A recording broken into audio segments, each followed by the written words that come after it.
Welcome back to GaleForceWins Season 3. The GaleForceWins podcast is proudly sponsored by the Newfoundland and Labrador Construction Association. The NLCA provides unparalleled opportunities for its members through industry education, construction information, government advocacy, and networking events. The NLCA is building Newfoundland and Labrador. For more information, visit nlca.ca. Perchance Theatre is building anew. The Timbers have moved up the road to a permanent new home in Conception Harbour. Located in the former Immaculate Conception Convent, their home has now become the home of Perchance. GaleForceWins recorded conversations with some of the people who make Perchance an inspiration. This is one of those conversations. Thanks for joining us on Perchance to Dream, the podcast. Produced by GaleForceWins. Right. There is a tide in the affairs of men which, taken at the flood, leads on to fortune. Welcome to the Perchance to Dream podcast. What a pleasure it is to be on location here in Conception Harbour and in conversation with some of the key people that are making this incredible offering to Newfoundland tick. I'm Alan Dale. With me as always, my good buddy, Jerry Carew. Why don't you go ahead and introduce yourself? I'm Aiden Flynn. I guess you could say that I'm, a founder of Perchance, but not really of Perchance. I was the founder of the effort in Cupid's, but the effort out here is incredible. So where did it all begin for you? Where did this theater bug bite you? Explain to us your background here. The theater bug bit me, I guess, when I was. I think the theater bug bit me probably pretty young, but I didn't realize that it had bitten me. It was kind of an itch that I didn't scratch until much later. I grew up in St. John's. I grew up on Freshwater Road, and I went to St. Bon's, and I think that probably my first sort of theatrical experience was probably the Catholic Church, not unlike a lot of people that grew up in St. John's. The pageantry and the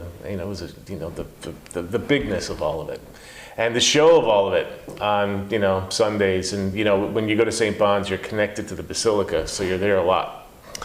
So I think that maybe the roots of my theatricality kind of come from that. So then when I was, I guess it really, my theater career, I guess, started shortly after high school and into university.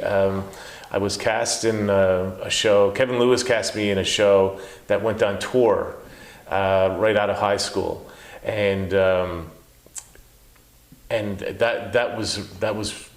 was probably where I fell in love with it. That was the first time I met Gordon Pinson.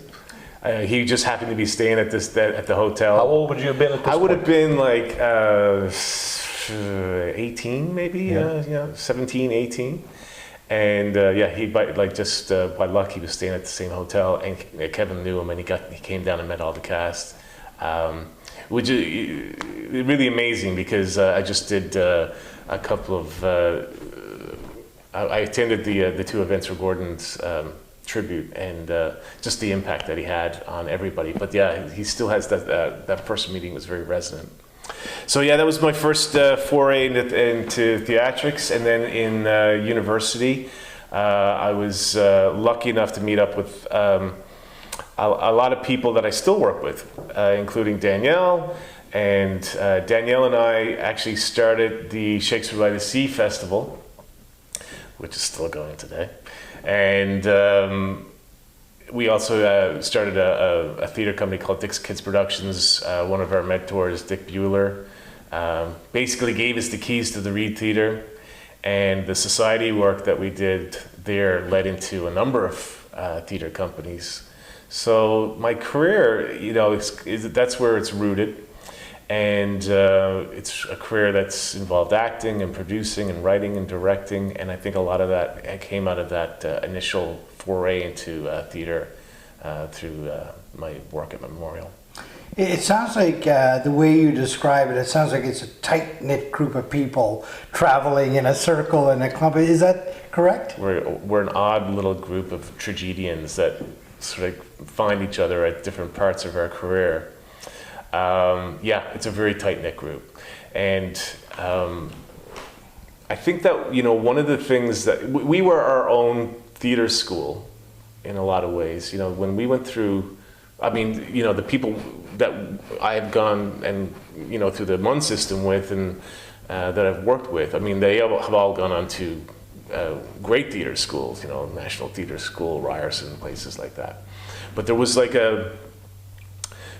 almost a theater school that we were creating for ourselves, and what we were teaching ourselves at our little theater school when we were 17, 18, 19, 20 was resourcefulness.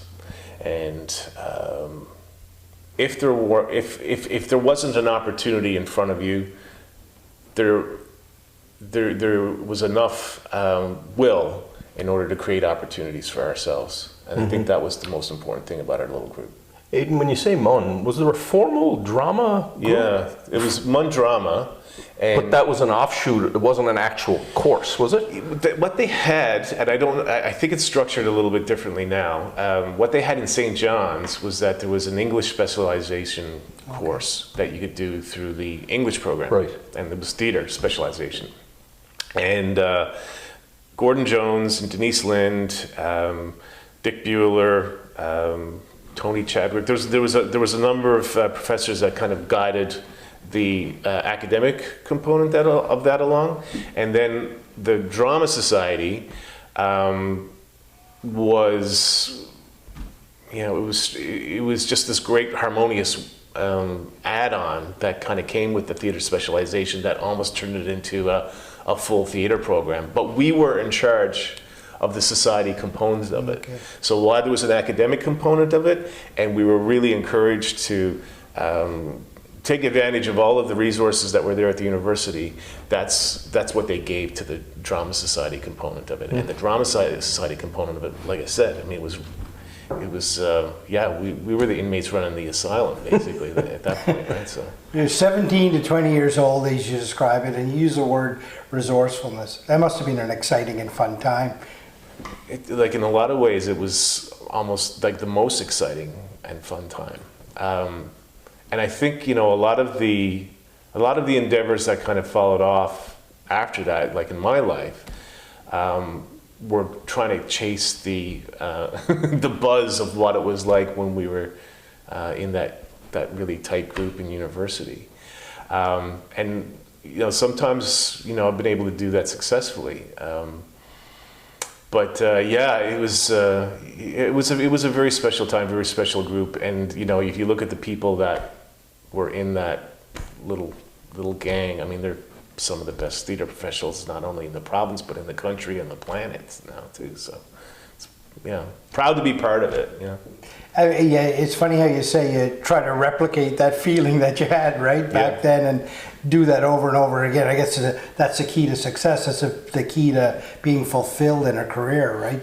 Finding what really makes you feel good. Yeah. Well, I play a little bit of golf, and golf is like, you hit one ball really well on one afternoon, and then the reason why you play golf is to try to find one day where you're going to hit that ball.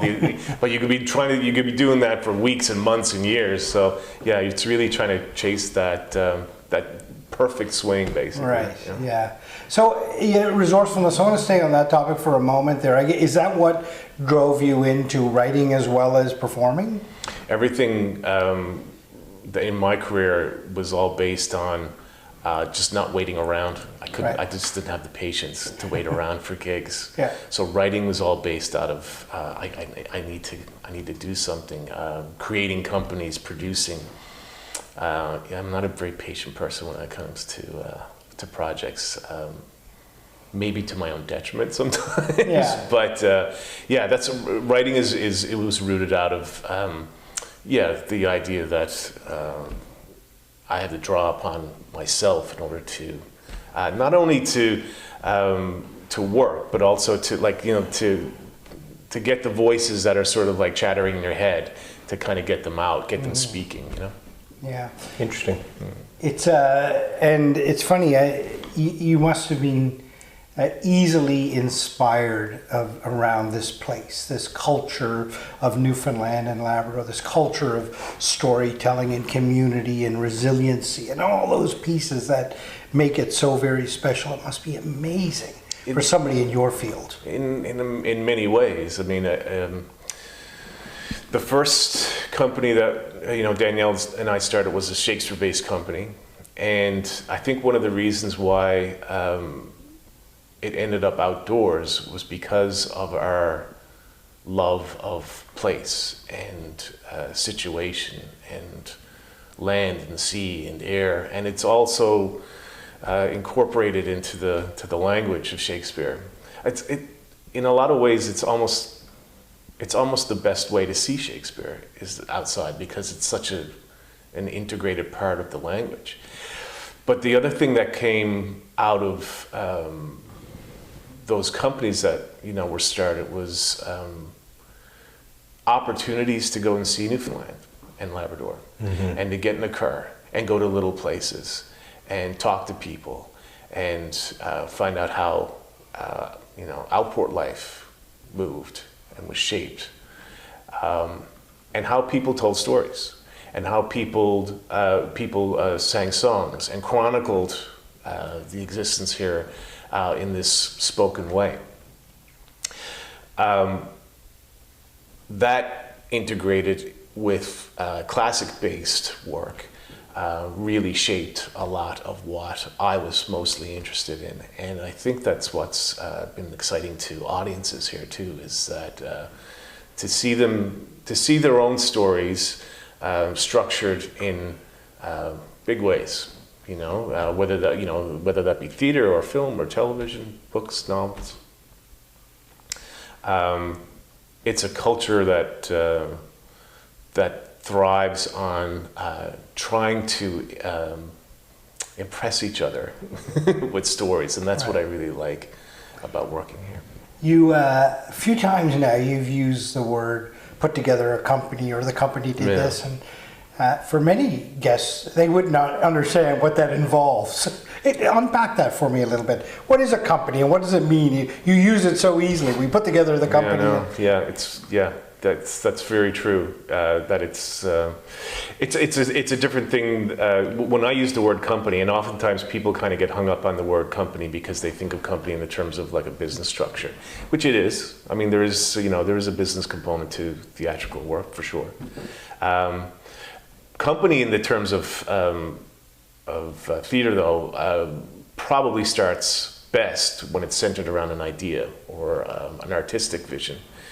And not unlike probably like a band, that's what I think of when I think of company. So like people like Danielle and Jennifer Dion, Jill Kiley, Robert Chafe, when they think about company, it is an extension and an expression of like what their artistic worldview is. So when you start up a company, the company has to have an artistic roadmap, but it's not a specific roadmap. It's cartography done in the loosest sense when you start off, and that's what's really exciting about starting a company, is finding out when you start to write in the details of it. And when you make the map a little bit clearer, and when you make and it's like, oh, I didn't realize that there was a little shoal down here. Let's go hang out in the shoal for a little bit. That's what's really amazing about an artistic company. The difficulty in something like that is that it is a theater company relies upon people, and the people are your biggest resource. And especially in a professional sense, you want to get the best people. You want to pay them what they're worth, and theater is an industry that requires subsidization. Whether you're subsidizing through ticket revenue, whether you're subsidizing through public funds, whether you're subsidizing through sponsors, because it's such a large human-oriented business that requires people and a lot of effort. It does require that ongoing subsidy. So that's also part of the conversation of operating a company, is to expressing to an audience or to a greater population the importance and the value of what this type of artistic work is. It must be. I want to just go a little bit back. I want to explore that whole, how you get to that, subsidizing it and paying for the value that this provides a community, a society, largely. But I want to go back to that first little piece around the ideation piece. You start with this idea. It must be an amazing space at the beginning where you have all of these creative minds kind of leaning towards that one big idea. Take me in that moment for a second. Take the audience in that moment of what it must be like to be in that creative space and everybody throwing those ideas around. It's the best part. In a lot of ways, it's the best part. Once you go through that part, then it's all work. Right. After that, but that is the best part. The dreaming of it is, it really is what you chase. When I was talking about the golf swing, that's the golf swing you're trying to chase, is the dreaming of it. So, I mean, to give you an example, like,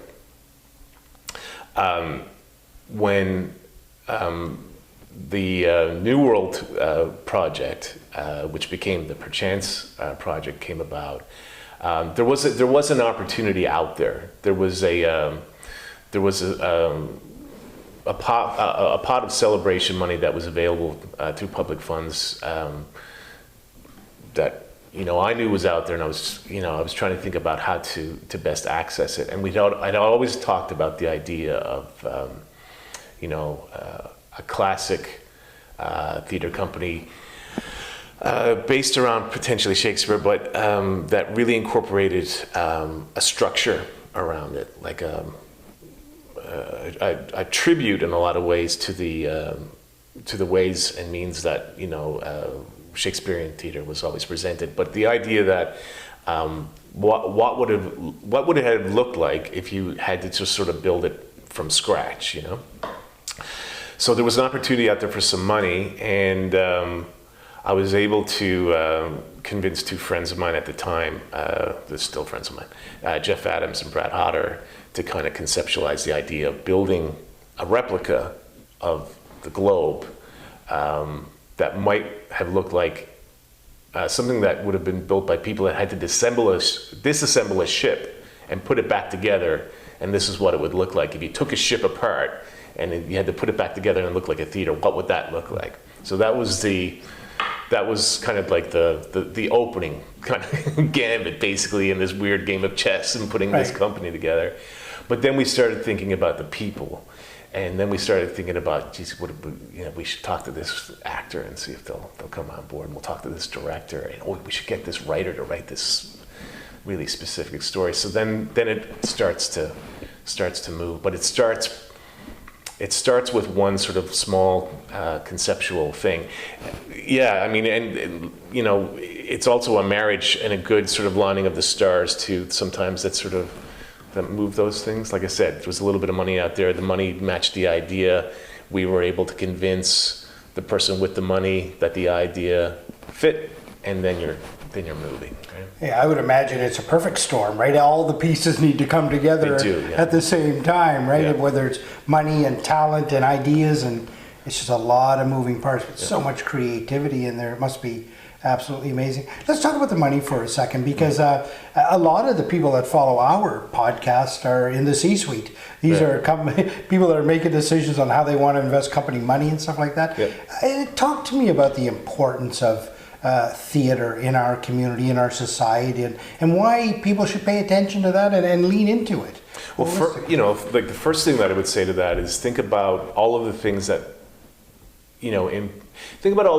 impact your daily sort of artistic sort of like radar sensibilities, whether that be television, and if that's Alan Hocko, his roots all go back to theater. I mean, they go back to Shakespeare by the Sea in a lot of ways, right? If you talk to Mark Critch, all of his roots go back. Theater is not only a great it's not only a great discipline unto itself, but it's also a great discipline that creates creative people that go off and do other things. So it's an incredible feeder. The other great thing about theater is that it has a great wellness component to it. It's inclusive. I think about companies, not purely a theater company, but a company like Benny Malone's Wonderbolt Circus. Just a beautifully wonderful, inclusive company that deals with youth efforts, and the youth are brought through the program, and then they go on and they excel in different ways. Benny goes and does amazing work in Labrador, in smaller communities up there. The value of having theater in your community builds your community. It makes your community better. Whether you're audience or whether you're participant or you're on stage, backstage, the community of theater is something to be emulated, something to be revered. If people knew more about what the side benefits of theater would be at the corporate level, they would probably insist on having a theater company as part of their sponsor package and their strategic plan when it comes to sponsor every year. I'm going to interrupt you there, because can you give us a sense, is corporate Newfoundland getting it, or is there some room for improvement? That's part of, like Alan said, we have C-suite people watching this podcast. Yeah. Very interested. I get the value of what you just said. It's spectacular. Why we're here. Yeah. What can corporate Newfoundland do better? Might be a two-way street. I mean, one is to, there are all sorts of opportunities and all sorts of willingness, on the part of producers and artistic directors and managers to meet and discuss and talk about what theater is. Maybe on our side too, we can do a little bit more in bringing those groups to the table, and not just the opening night, because I think what's really amazing about what you can see from a corporate side is come to the rehearsal. Right. Come and see, like when Danielle is putting together the effort to raise the structure out here. Come and look at that. That's an impressive piece of work when it comes to marshaling people, building morale, building a great sense of community. That's the type of work that I think that we have to do a better job of inviting them into that world too. That's the real components of it. That when you can see how theater is made, and when you can see what the passion and the effort that goes into it, that will build credibility, respect. Opening night and red carpet and after party and all that stuff, that's great, and that's one really great important part of theater, is that it's a communal event. We all come together and we all celebrate together, and it's people celebrating together. You're all in the room together to see the show. You can all leave afterwards to talk about the show. You can leave that place and go talk about it in different ways. Community is great. So that's, I think that's a great component of it. But I think what would be really interesting for the corporate community is that after they get invited to the red carpet event, is to come to the rehearsal process the next day, right, and see everybody get back to work. You used some pretty powerful words there in your last set of comments, and beautiful, wonderful, inclusive, and you use those words to describe your calling in life. But those three words in particular also perfectly define where we are here in Perchance Theatre. Yeah. Beautiful, wonderful, and inclusive. So tell us a little bit about your path to Perchance, and what Perchance is doing now, and why we should pay attention to that. My path to the idea was artistic. There was an artistic vision that was involved there. But what's incredible about this effort and in this community and in this space and in this room is that now the company is starting to recognize its place as it's this whole idea that, like when you kind of go with something artistic, sometimes you have your hand out and you might need something. But what's great about having a company like this is that when you extend the hand out, if you're Perchance Theatre, you have something really valuable that's already in your hand when you give back to this community and to this province. And that's the work of the people, and that's the community that you can build not only for the artistic community, but for the greater community, of patrons and participants out here. Then, when Danielle kind of extends the idea beyond theater, and it becomes about wellness, and it becomes about what are the components and the gaps that exist in neighborhoods and societies that can be nurtured and filled by theater. That's when it becomes particularly special. And I think that's what the opportunity is here. And let's stay on opportunity for a moment. And I love how it's just peppered with community. That's exactly what theater is. There's no doubt about it. Whether it's your internal community or, as you so rightly point out, that broader community largely, whether it be Newfoundland, Labrador, Canada, the globe, right? And inviting people in. Let's talk about the opportunity. What's over the horizon for Perchance? What are you most excited about? Here's one really interesting opportunity that's available for Perchance.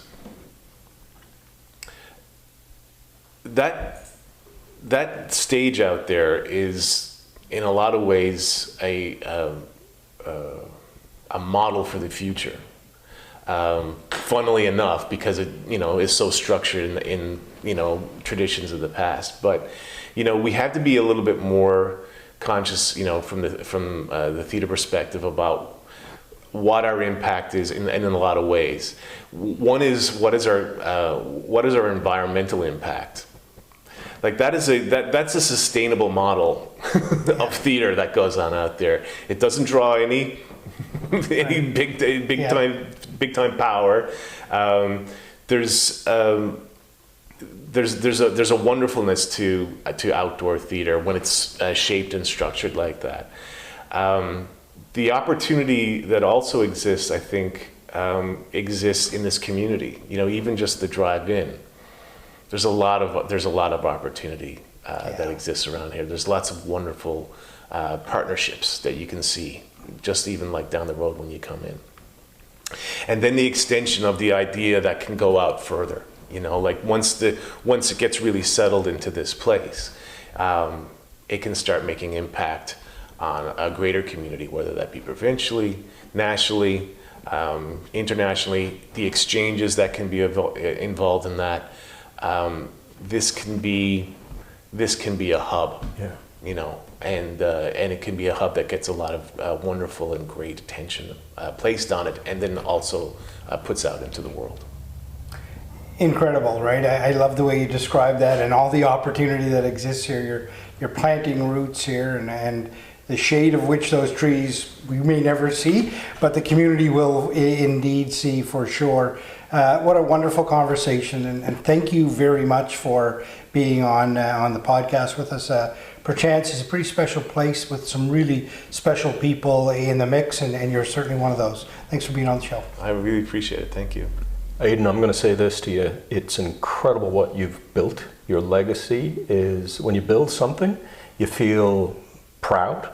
Al and I built a podcast that we're proud of, but it's incredible to sit with you and listen to what you've built and continue to do. So for that, we are thankful that you gave us your time today to come on. It was my pleasure. Thank you so much. Perchance Theatre is building anew. The Timbers have moved up the road to a permanent new home in Conception Harbour. Located in the former Immaculate Conception Convent, their home has now become the home of Perchance. GaleForceWins recorded conversations with some of the people who make Perchance an inspiration. This is one of those conversations. Thanks for joining us on Perchance to Dream, the podcast. Produced by GaleForceWins.